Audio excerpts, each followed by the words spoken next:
অপোজিশনের বলবে আপনাদের টাইম নিইনি, কিন্তু আমরা জানতে চাই যে সুমন কাঞ্জিলালকে নিয়ে মমতা ব্যানার্জি লোকসভায় নির্বাচনে একাধিক মিটিং করেছেন, তার ভাইপো মিটিং করেছেন, গলায় জোড়া ফুলের প্রতীক চিহ্ন লাগানো উত্তরীয় বা অঙ্গবস্ত্র পরিয়েছেন, তাকে আজকে বিধানসভায় বিজেপির সদস্য হিসেবে বলছেন। মমতা ব্যানার্জি একটা মানে একবারে রেজিস্টার লায়ার, সেটা নীতি আয়োগের মিটিংয়ে প্রমাণ হয়েছে। আমি নীতি আয়োগের মিটিংয়ে ভারতীয় জনতা পার্টি বা কেন্দ্রীয় সরকারের প্রতিনিধিদের কথা ছেড়ে দিলাম। নীতি আয়োগের যে সিইও আছেন তিনি ব্যুরোক্র্যাট, তিনি কোনো দলের লোক না।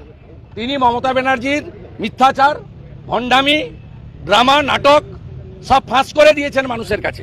আজকে মমতা ব্যানার্জি তিনি যে সকাল থেকে রাত্রি একটা সত্যি কথা বলেন না, আবার প্রমাণ করলেন যে সুমন কাঞ্জিলাল তিনি তো ভারতীয় জনতা পার্টির নির্বাচিত বিধায়ক।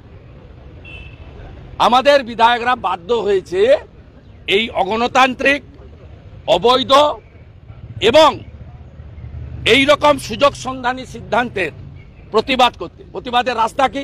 অ্যাসেম্বলির ভিতরে মারামারি করবেন? প্রতিবাদের রাস্তা কি? অ্যাসেম্বলিতে স্লোগান শাউটিং করবেন? করেছেন, বাধা দিয়েছেন, বোঝানোর চেষ্টা করেছেন, করেননি। সেক্ষেত্রে আমাদের বাইরে বেরিয়ে এসে বলা ছাড়া কোনো রাস্তা নেই।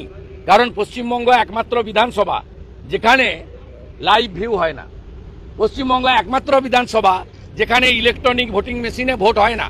26 সালের পরে ডিলিমিটেশনে 294টা বেড়ে 300 হয়ে যাবে, 1/3 মহিলা রিজার্ভেশন হবে। এই সরকার, এই মুখ্যমন্ত্রী, তার কোনো পরিকল্পনা নেই যে 300 এমএলএ কে নিয়ে 1/3 মহিলা এমএলএ আসবেন 26-এর পরে কোথায় বসাবেন। স্বাভাবিকভাবে মুখ্যমন্ত্রী আলোচনায় অংশগ্রহণ করা, বঙ্গভঙ্গ ইত্যাদি নিয়ে যেটা বলেছেন তার সঙ্গে বাস্তবের কোনো মিল নেই। উনি পিএসসি, আজকে Rahul Gandhi leader of opposition হয়েছে, তার সম্মান, তার মর্যাদা কিভাবে নরেন্দ্র মোদীজির নেতৃত্বে সংসদীয় পরম্পরাকে মেনে দিচ্ছেন। আজকে দয়া করে অধ্যক্ষ এবং লিডার অব দ্য হাউস এইটুকু শুধু দেখুন। আমরা চাই না এই লিডার অব অপোজিশন সরকারের গাড়ি নেয় না, এই লিডার অব অপোজিশন সরকারের অ্যাকোমোডেশন নেয় না। অতএব আমার এগুলো প্রয়োজন নেই, কিন্তু এই কথাবার্তাগুলো উনি বন্ধ করুন। উনারা ভবিষ্যতে বিএ কমিটিতে এনে 169-এর অন্তর্ভুক্ত যে কোনো বিষয় আনতে পারেন। ভারতীয় জনতা পার্টি আলোচনায় অংশগ্রহণ করবে। ভারতীয় জনতা পার্টি তাদের মতামত এবারে নিয়ে রেখেছে। এর আগে পশ্চিমবঙ্গ দিবস, বিএসএফ এর বিরুদ্ধে রেজুলেশন, ইডি সিবিআইয়ের বিরুদ্ধে রেজুলেশন, একাধিক বিষয়ে আমরা আমাদের মতামত রেখেছি। অনেক জায়গায় ডিভিশনও আমরা চেয়েছি। আগামী দিনে 31 এবং 1 তারিখে হাউসে ন্যায় সংহিতা বিল নিয়ে যে অবৈধ রেজুলেশন ওনারা প্রোগ্রামে দিয়েছেন তারও বিরোধিতা ভারতীয় জনতা পার্টি হাউসের ভিতরে করবে। আমাদের স্ট্যান্ড খুব ক্লিয়ার।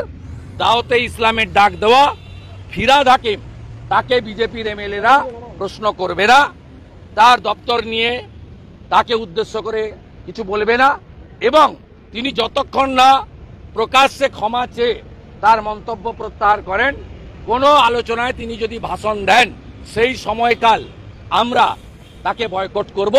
তার বাইরে আমরা সমস্ত বিষয়ে আলোচনায় অংশগ্রহণ করে আমাদের মতামত নথিভুক্ত করি, ভবিষ্যতেও আমরা সেটা করব। আজকেও আরেকটা সোমবার গেল হোম পুলিশ ডিপার্টমেন্টের। যে সোমবার পুলিশ মন্ত্রী কোশ্চেন আওয়ারে ছিলেন না, যে সোমবার পুলিশ দপ্তরের প্রশ্ন উত্তর দেওয়া হয়নি, প্রশ্ন নেওয়া হয়নি। তাই গণতন্ত্র, সংসদীয় ব্যবস্থা, বিধানসভার গরিমা, উচ্চতা এবং বিধানসভায় সবাইকে নিয়ে চলা, আর হাউস বিলংস টু অপোজিশন, এই জ্ঞান, এই নীতি বাক্য এই মমতা ব্যানার্জির কাছে শোনার বিজেপির দরকার নেই।